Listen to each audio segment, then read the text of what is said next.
Bonjour et bienvenue. Je suis Patrice Diakité du site patricediakité.fr. Dans cette vidéo, nous allons voir ensemble un entretien et nous allons échanger par la suite et regarder quels sont les points positifs et quels sont les axes d'amélioration. Mais avant cela, je vous invite à mettre un pouce, cela fait toujours plaisir.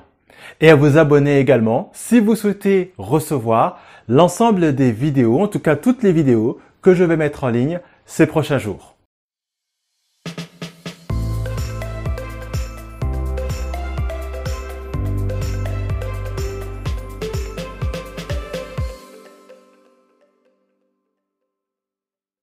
Pouvez-vous me parler de votre parcours?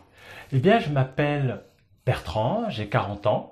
J'ai grandi en banlieue et j'ai débuté ma scolarité par un CAP cuisine. Mais je ne l'ai pas terminé car ça me plaisait vraiment pas.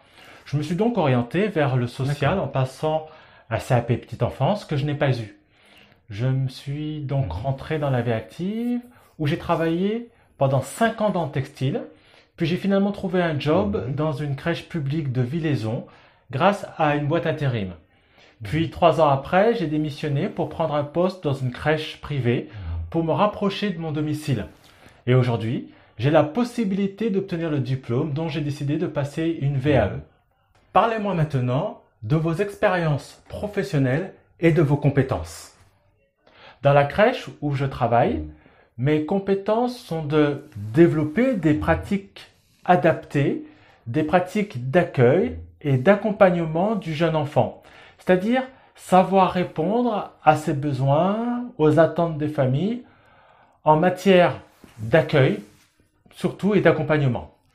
Mon rôle également, c'est de savoir établir avec chaque enfant une relation adaptée et appropriée, et en fonction de son développement, de son histoire, de son entourage.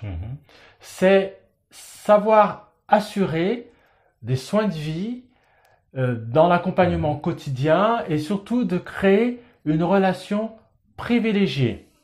Et cela tout en respectant les règles d'hygiène et les règles établies propres à la crèche.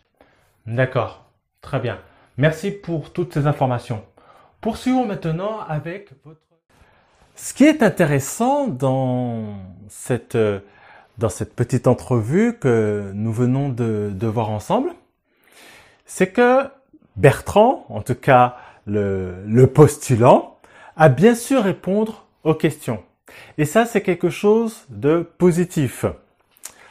En revanche, quand on regarde l'ensemble de l'entretien, on remarque qu'il met l'accent sur certains éléments de sa vie qui apportent une connotation négative sur son propre parcours.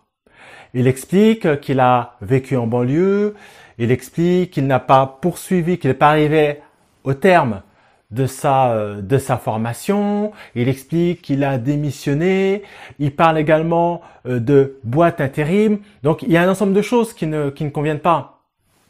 Les mots qu'il emploie ne conviennent pas.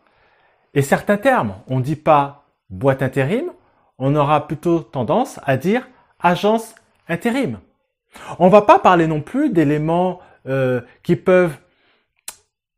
sont un peu négatifs quelque part. Parler du pôle emploi montre déjà voilà, qu'on est en recherche d'emploi, ça arrive à tout le monde, il n'y a pas de problème en soi.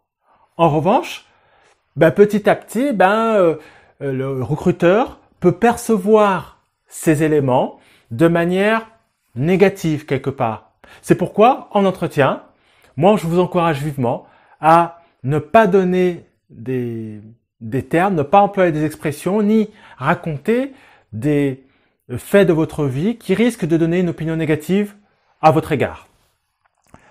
Le deuxième point sur lequel le candidat devrait progresser, c'est lorsqu'il a parlé de ses expériences professionnelles.